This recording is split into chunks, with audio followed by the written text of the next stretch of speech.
have a good mix of faculty that are research-based, that are industry-based. We have a combination of hands-on, classroom learning, and the internships. You just can't beat going out and working in the industry. That way, when you graduate, you're ready to perform. The opportunities for our students right now are almost limitless. From Purdue University in West Lafayette, Indiana, this is Techies Today, the Purdue Polytechnic podcast. I'm John O.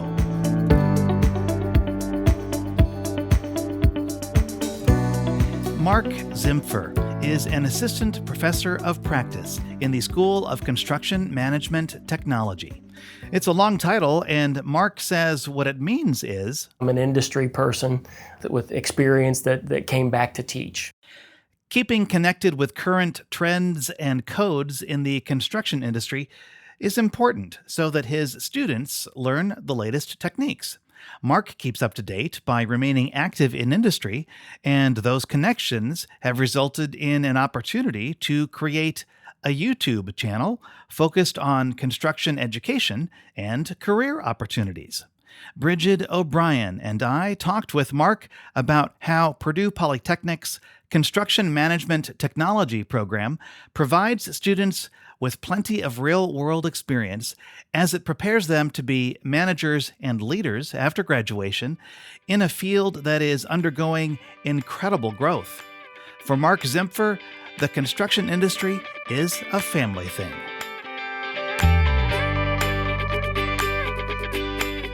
I grew up in a construction family. My dad started and owned a construction company. Started in 1976. A lot of family members, even in my wife's family, are all in construction. Architects, builders, you name it. So my brothers and I grew up in construction. 22 years ago, I became president of the company, and it's still in operation today. I like to stay in the field. That way I know that when I'm in the classroom, I'm teaching the latest and greatest techniques, not something from 5 years ago or 10 years ago, but something that I might have just used the previous summer. Or whether it's codes or rules that we have to follow, that I'm up to speed on the latest code book that Indiana would be using, or a national code. So I enjoy teaching, but I also enjoy being out on a construction site and the creative side that brings along. What first led you to move from industry into academia at Purdue? Well, growing up in a family business, I felt like I had a good grasp on the hands-on aspect.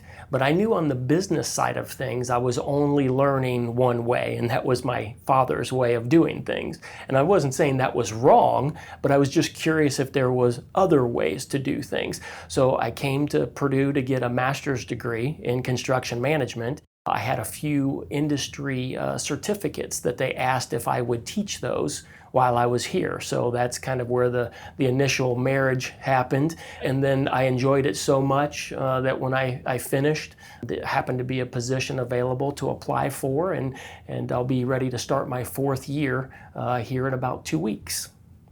What's your favorite part about your teaching work at Purdue? I think a lot of times it'll come back to the students. I love being in the lab because we try to make our construction lab as real world as we possibly can. We ramp up the pressure and timing. We introduce problems in the lab, whether it's a mock weather delay or maybe a language barrier issue. We try to make it as real world as we possibly can. But I think the thing I enjoy the most is I get a lot of students that will come and talk to me, whether it's about entrepreneurship, working in a family business, and they really want to sit down and kind of have a one-on-one conversation and share what their experience has been, maybe what issue they're running into, or in a lot of cases, it's what issue they think they might run into in their future career. And that's probably been the most enjoyable part, especially when they leave here and still reach out to you a couple of years later to ask for advice or to run something by you. Then I feel like you kind of struck a chord, and that's pretty gratifying. If you're a parent of a high school senior, an 18-year-old who's thinking about coming to college versus going to one of the trade schools to get into the apprentice programs, I'm wondering, is there a single distinguishing feature of coming to get a construction management technology degree. You mentioned leadership and management. Is that what distinguishes the Purdue degree from going the trade school route? I think so. Usually what we'll see in the construction management students is they are, I guess if we're going to look for a term, they're kind of the go-getters. They are the ones that are going to be leading out in front, and that's what we expect them to do. That's why we require the 800 hours of internship to graduate from the program. We set them up in our construction labs. Everyone gets an opportunity to lead. And even if it's a failure that day, we don't achieve our objectives, we can still learn a lot from that day, from their leadership style and how we can help them. Because the way the industry is now, they'll be running big projects in year 2 or 3 after they get their degree. And in many cases, they're going to be leading tradespeople that might be twice their age or more. We have a lot of skilled trades that are in that 50 to 60-year-old and up age range, since we have such a deficit in the younger age range. So you're asking a 22-year-old or 23-year-old to go out and lead, in some cases, hundreds of tradespeople that are in their 50s and 60s. So they better be prepared to lead. And we're going to prepare them here for that. Absolutely. We're going to give them every opportunity to learn in the lab. We're going to bring in industry partners to explain their experiences, and then we're going to make sure they have those opportunities during their internships. Why is there a shortage? Well, it's multi-pronged, and a lot of different trade organizations have looked at the shortage. And the best that we can figure out now is because the last couple of generations have been told the way forward is a college degree. And you'll go into a lot of schools and talk to parents, and they say, well, it has to be a college degree or nothing. That's part of the issue. The other part is the construction bubble that we had back in 2007, 2008. That was for, let's say, the residential construction market. That was the worst market since the Great Depression. So right at that moment, and because it was so long, the construction recession lasted over 4 years in residential. The older tradespeople, some of them decided, I'm done, I'm going to retire and move on because they didn't see an end. Those that had just entered the trades and maybe were only in their first or second or third year, all of a sudden didn't have work and decided this is not for me, and neither one of those groups came back when the market recovered. So we've learned now that that was really kind of a banking crisis, a financial crisis that hit the mortgage industry for the residential market, but construction is cyclical. We know there's going to be another downturn. Typically they only last months or a year, year and a half, but I think those two reasons are the primary reasons that we are in such a deficit right now. Let's talk about your YouTube channel initiative. You got a grant. Can you tell us about what the initiative is? Yeah, so just over about a year and a half ago, we received a grant from the National Housing Endowment, and they're a nonprofit foundation that looks for construction education opportunities. So we were lucky enough, Purdue, our School of Construction Management Technology, was lucky enough and fortunate enough to get our second what they call HELP grant, and that was for $100,000 for a 5-year program.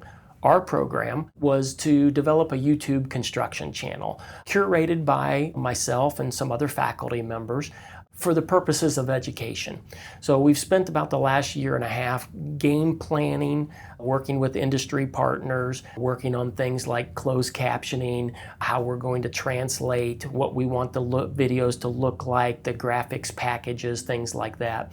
And our purpose of the channel is to capture several things: careers in construction, and all careers, not just out in the field, but careers that might be on the manufacturing side for construction materials, the supply side, the design side, home inspectors, city code officials, anything that would touch the residential construction market. We'd like to show an experience type video of somebody who currently has that position. The second part of that would be to show the phases of construction from the first day to the last day of a residential construction project. Everything from the foundations to the finishing touches, landscaping, things like that. So We want to make sure that the videos are all high quality, that when someone lands in that package, they know that all the videos are going to be of similar quality and content. We're excited to say that we're now up about 48 universities that have pledged to use the channel in their classroom. There's a lot of universities that don't have a construction lab like our program does. So when they talk about materials and methods of lumber and how to install the lumber, they have to watch a PowerPoint. So we want to give them another tool to use. Since we've gotten into the program, we've now decided that another approach would be to reach out to our middle schools and high schools around the country. So we've worked with the CTE programs, the Career and Technical Education. We've got a very strong interest here in the state of Indiana, roughly about 138,000 students, the teachers in those classrooms that are very interested in using the channel. And then we're working with them. We've made some inroads nationally about hopefully being able to bring some of these videos to the classrooms nationally. We'd like to build a curriculum as part of the videos as well. That's a lot of the feedback that we've received, that the videos are going to be beneficial and allow the instructor to then add to the conversation that's going on in the classroom, but they'd like a little bit of a curriculum and an assessment tool built into the back of each video. So that's another component that we're currently working on. Have you started filming for the YouTube yet? We began filming at our last career fair, grabbing young professionals from the companies that came to hire our students. We will also be interviewing all of our students when they return from their summer internships. And I'm excited to say that we've picked up an additional sponsor. Scott Wentz is the founder of Builders Bridge, a nonprofit in North Carolina. He's also an executive with True Homes. They're the largest private home builder in the Carolinas. He's very excited about our project. He has offered not only financial support, but we will be traveling to him in the next few weeks. They build 300 houses a year in the Charlotte area, and we're going to use that as the backdrop for our video footage. That way we have a lot of houses in a very small area, so we're planning on a 7-day shoot in Charlotte. Builders Bridge is a wonderful organization that's trying to bridge the gap between educational possibilities and real builders who are trying to make a difference. So we're very excited to be teamed up with Scott and his group. Tell us about internships, and I'd also like to hear about your career fairs. So with our students, we require the 800 hours of internship. Some of our students might do an internship every summer with the same company. A lot of our students like to try different avenues, whether it's a commercial contractor or a residential contractor or MEP, which is a mechanical, electrical, and plumbing.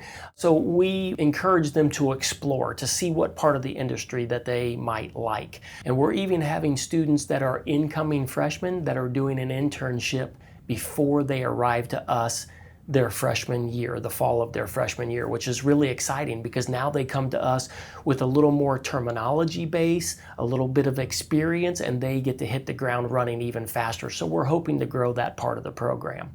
Students who do that, is it called a pre-turnship? That's a great name. I'm going to steal that. Okay. So, do other universities have that opportunity, or is that a Purdue thing? that was a Purdue thing that was started with our Construction Advisory Council, our CAC. We have about 70 companies that are members of our advisory council to help with curriculum ideas, to help with the internship program. All of those companies will be at our career fair and more. Last fall, our fall career fair is generally a little bigger because they want to line up their interns for the following summer. We had 191 companies at our fall career fair. To our knowledge and our research, we are the largest construction career fair at a university in the United States. What makes it techy? What makes it tech heavy? What makes it different? What makes it Purdue? I think the idea of the construction industry, when you talk construction with somebody, they automatically picture dust and a shovel or a hammer. And yes, we do that. But the technology involved in construction is rapidly changing. Surveying, for instance, has gone from handheld instruments in the last few years to surveying by drones. no people on the ground other than the drone operator.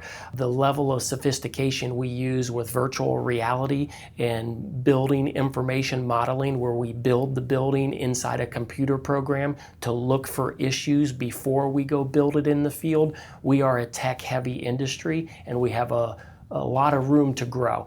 You're going to see tremendous changes in the construction industry based on technology because of the lack of manpower, and because technology is rapidly changing and looking at the construction industry as an area of need. And what makes construction and the School of Construction Management Purdue? It's our alumni. We have such a strong network. We have a great following. That's why we have so many companies in our CAC. I sat in on a construction meeting today for a new building for Polytechnic, and the company that will be building that building, many of their employees came through our School of Construction Management Technology. So we have a strong following. They are very encouraged by what we're doing, and they're also willing to lend a hand and help continue keep the program at a high level. I'd like to ask you a question that we usually ask undergraduate students. The question that we ask them, and I'll ask you, is what would you tell a high school student who is considering coming to Purdue Polytechnic to major in construction management technology? I would tell them, be excited. It is such an ever-changing technology, and I think we have a good mix of faculty that are research-based, that are industry-based. We have a combination of hands-on, classroom learning, and the internships. You just can't beat going out and working in the industry as you're learning about the industry. That way, when you graduate, you're ready to perform. It's an exciting field, and we all know that the need is not going away. We know that there's infrastructure that has to be replaced in the United States. We're in a housing shortage right now. We have our baby boomers retiring in droves, so the need for 55 and older and healthcare construction, wherever you turn, there is a need. So it's a fascinating career. It's a career that you can shift lanes depending on what you're interested in, but still stay under that umbrella of construction. I've loved every minute of my career in construction, and I know they will too. What type of projects, you had mentioned aging baby boomers and the need for healthcare facilities. What are the hot projects that students coming into this industry will work on? Yeah, the opportunities for our students right now are almost limitless. We are sending students to work on massive bridge projects and road replacement projects. I mean, everyone laughs, summer is road construction time, and it is. But we know that I believe the number is somewhere north of 70% of the bridges in the United States are in need of repair or replacement. So there's a strong need in that kind of heavy civil type of construction project. But the need is across the board. If we have a specialization, there is a need. The specialization in our program is there because the industry has said there is a need. So right now we specialize in heavy civil, commercial construction, healthcare construction, residential construction, MEP, mechanical, electrical, and plumbing, as well as disaster restoration. So our students can go down a wide variety of paths in this industry. Right now, our students are interning almost as far as you can imagine. We have interns in Alaska, Hawaii, all over the United States. Some are interning here on campus. It really depends on which company they chose an internship with. When they graduate, they head all over the world. Some of the CAC members, some of the companies that come to our career fair are international builders, and we have students that'll end up on a liquefied natural gas import-export terminal on the other side of the world. So they can be involved in these massive infrastructure projects, or they might be returning to work in a family business. So it's really interesting to see where they all head off to. It's Techies Today, the Purdue Polytechnic podcast, and we're visiting with Mark Zimpfer about construction management technology. If there used to be a more typical high school student who came to Purdue to study construction management, Mark says that the field is more diverse today.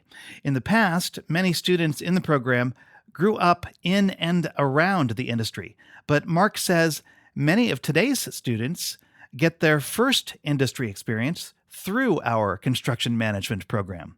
The number of young women in the program has been on the rise as well. They are doing very well in the industry. They are being very well received, and we're very excited about the progress that's being made there. And again, I think that kind of goes back to the technology side of construction. It's not just dirt and dust and noise. It's technology, it's design, it's being able to blend all that together for a successful project and being detail-oriented, and we're really seeing the student makeup start to change, I think, based on the needs of the industry. And Mark says that Purdue's new Engineering and Polytechnic Gateway Complex, a new $140 million facility that's being built around the west and south sides of Conoy Hall, will provide many new opportunities. It's a game changer for the School of Construction Management Technology. The really exciting thing is our construction lab will nearly quadruple in size. That's kind of been a limiting factor. We run construction labs in our current lab from 7:30 in the morning until 5:20 at night, only a couple of 10-minute breaks during the day. So to have more space to be able to do our electrical and plumbing in the same lab, in the same room where we're doing the construction, is really going to open a lot of doors for that continuity where we can build a structure, we can put the mechanical and electrical and plumbing in the structure. We can even do some design finishes on the structure before we tear it down and start over the next semester. So we're very, very excited. It's really going to open up some avenues for some growth in our department, but just to have a little bit of elbow room, do some bigger projects in the building. So it's definitely exciting times.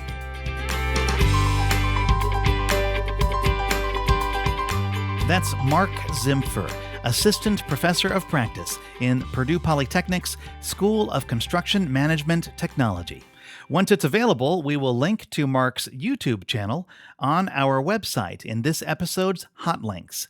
Go to polytechnic.purdue.edu/techies today and look for episode 9. Next on the podcast, Rosemary Aztimer, Assistant Professor of Practice in Computer Graphics Technology, who posts pre-recorded lectures online and then is present in her students' lab sections in West Lafayette via video link from Boston. There's always a couple that have a hard time with the format, but really the majority likes it because they can watch the information, the materials when they're ready to learn. They don't have to be in a lab at 7:30 in the morning. They can fit it in when they have the time.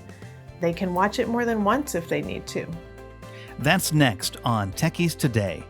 Our podcast is produced at Purdue University in Purdue Polytechnic's Office of Marketing Communications. We are on Twitter, Facebook, Instagram, and YouTube at Tech Purdue, and the podcast is on Twitter and Instagram at Techies Today. Contact us via email to techiestoday@purdue.edu. Our executive producer is Melissa Templeton, and I'm John O., the podcast's editor and producer. Thanks for listening. That's what's happening for Techies Today.